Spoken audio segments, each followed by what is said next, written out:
யாருங்க பார்க்குறீங்க? எங்க வீட்டு பூனை இங்க வந்திருக்கான்னு பார்த்தேன். உங்கள் வீட்டு பூனையா? என்ன பெரிய பூனையா? நீ தானே தேடுறீங்க?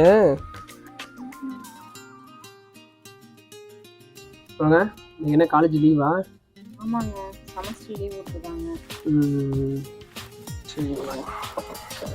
இந்தாங்க உங்களுக்கு ஒன்று வாங்கிட்டு வந்தேன், அதை யூஸ் பண்ணுங்க. என்னதுங்க இது? என் ஃப்ரெண்டு வெளிநாட்டுலேருந்து வந்தான், சரி அவன்கிட்ட ஒன்று உங்களுக்காண்டி ஒன்று வாங்கிட்டு வர சொன்னேன். எனக்கு இதுலலாம் ஆசையே இல்லைங்க. நான் இதெல்லாம் போட மாட்டேன். வேறு என்னங்க ஆசை உங்களுக்கு? வேறு என்ன வேணும் உங்களுக்கு? ஆசைன்னா என்னன்னு சொல்லுங்கள், எதுனாலும் வாங்கி தரேன். அது வாங்கிலாம் தர